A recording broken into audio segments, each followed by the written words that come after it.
O fato, a notícia, a reportagem, a entrevista. Agora na Difusora, o comentário do dia. José Maria Campos. 12 horas em Patrocínio, boa tarde. Estamos de volta com o nosso comentário do dia e ao mesmo tempo também encerrando os nossos trabalhos da semana, porque o nosso comentário vai de segunda a sexta-feira, assim como também o Rádio Comunidade. Bom, aquela questão que o prefeito Derão Marra decretou na semana passada, o município em situação de calamidade financeira, voltou novamente à tona. Naquela mesma semana em que ele convocou a imprensa para essa entrevista coletiva para anunciar o decreto, no outro dia, o ex-prefeito Lucas havia se manifestado que também convocaria a imprensa, convidaria a imprensa para responder aquilo que foi falado naquela entrevista primeira do prefeito Derão Marra.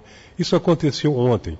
O ex-prefeito, então, convocou a imprensa e contestou a dívida anunciada pelo atual prefeito e disse que não havia necessidade de decreto de calamidade financeira. O Renatinho esteve lá na entrevista de ontem, nos traz o resumo dizendo o seguinte, que o ex-prefeito, Dr. Lucas, se pronunciou pela primeira vez depois de que deixou a prefeitura.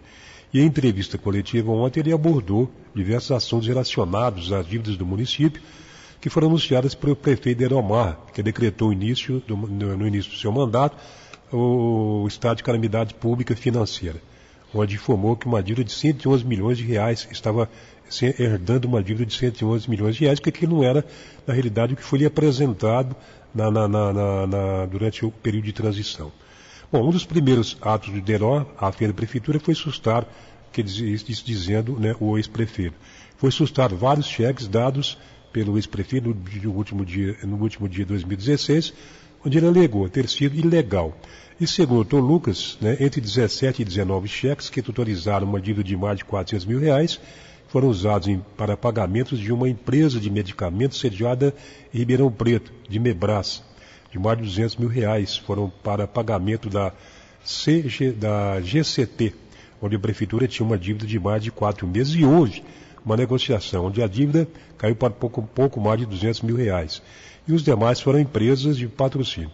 O ex-prefeito Dr. Lucas informou que não pôde, acionar o atual prefeito na justiça pelo fato do nome dele não ter sido citado por Derão Marra na situação dos cheques. Sugeriu que cabe a quem teve os cheques sustados entrar na justiça para receber da prefeitura. Sobre a diferença de valores, o ex-prefeito confirmou o valor anunciado por Deró e ainda lembrou que ela foi maior que isso. Porém, a dívida é para ser paga em 20 anos. E sendo que tinha para ser pago a curto prazo, era menos de 2 milhões de reais, inclusive disponibilizando o balancete que foi apresentado ao Ministério Público. Ele disse também que o repasse ao IPSEM foi deixado em dia e que a Prefeitura deve apenas a atraso da contribuição do valor patronal, onde a administração tentou pagar através da venda de lotes. E o Dr. Lucas também explicou que poderia ter baixado esse decreto quando assumiu a prefeitura em 2009, que existem critérios e requisitos para isso. Informou ainda que o objetivo da calamidade financeira permite que o prefeito faça compras sem licitações, contratações, sem concurso público, que promova demissões sem justas causas e uma série de ações que podem influenciar indiretamente a administração. Sobre a acusação de ter maquiado a dívida com o INSS, onde a mesma não apareceu no balancete da prefeitura, o ex-prefeito Lucas Siqueira explicou que a mesma foi contraída a partir de 2006, onde havia sido feito o primeiro pagamento da mesma. E a prefeitura tinha uma dívida com o INSS dos funcionários que eram contratados e não concursados. O lançamento da dívida estava sendo feito em regime de caixa, mas era necessário que a prefeitura tivesse poder de endividamento para contrair financiamentos. Ainda de acordo com ele, o valor do parcelamento de 42 milhões que não foram declarados no balancete é de 266 mil reais por mês.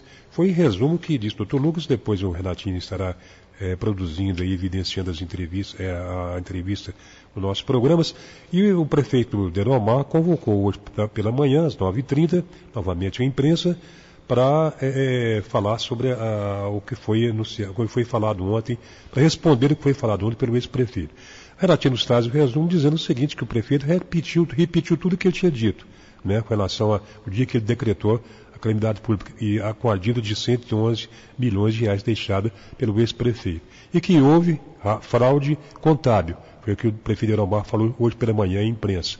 E que não vai responder de quem está errado, quem é que está certo, é o Ministério Público que vai responder. É isso aí, eu acho que... Eu estou me lembrando aqui que há alguns anos atrás houve essa contenda entre o prefeito, então o deputado Aeromar, era deputado na época, e o prefeito Dr. Lucas com relação a uma ponte lá da Dona Diva. Começaram a discutir aqui, discutir ali, uma questão de 200 mil reais, um convocava a imprensa, outro convocava a imprensa, e foi umas 2 ou 3 vezes. E nós viemos aqui no comentário e pedimos duas grandes lideranças políticas discutindo, né? Uma coisa aí que é só trabalho, precisava discutir isso aí. Então, entenderam e pararam com a discussão. Esperamos que agora, né, depois dessas 3 coletivas aí, também, né, eles possam colocar um finício, como disse o prefeito Aeromar. Quem vai responder quem está certo e quem está errado é o Ministério Público, né? Então vamos deixar que o Ministério Público responda aí e que os dois, o ex-prefeito e o atual prefeito, possam então deixar de lado essa questão aí. É séria, não resta dúvida, a gente sabe que é séria, mas deixe então o Ministério Público responder, está nas mãos da Justiça, a Justiça que responde. E não continue então essa delonga aí, essa briga para cá, essa discussão para cá e tal, porque na verdade o que o povo quer, né, é que o Dr. Lucas, como ex-prefeito e cidadão, trabalhe pela sua cidade, e o prefeito atual de Aeromar também, né, dê início aí, aliás, como já deu aos trabalhos aí para a cidade, buscando benefício para a população. Bom, eu vou ficando por aqui com o nosso comentário do dia de hoje. Estaremos de volta aí, aliás, na segunda-feira. Quem estará aqui com vocês é o José Antônio, também no Rádio Comunidade. Está voltando das suas justas e merecidas férias de 45 dias. Por isso que eu disse que vou deixar já aqui o requerimento aberto para abrir uma CPI das férias aqui na rádio, que a coisa aqui tem que apurar, né, Matheus? 50 dias, 45 e tal. Então a CPI vai ser aberta semana que vem. Zé, um abraço para você, tá bom? Gente, nós finalizamos aqui o comentário e já estaremos de volta com o comentário do dia. E hoje, aliás, com a Rádio Comunidade, batendo mais um papo aí com a secretária de Educação, a professora Beatriz, e também a Priscila Beatriz, e com o Nathanael Diniz também, que é o subsecretário. Vamos falar como é que está o setor nesse início de administração, as horas começam segunda-feira, daqui a pouco eles vão falar para nós como está todo aí. Então esse preparo, né, para as aulas que é muito importante. Volto daqui a pouco, até lá. José Maria Campos apresentou o Comentário do Dia, mais um líder de audiência.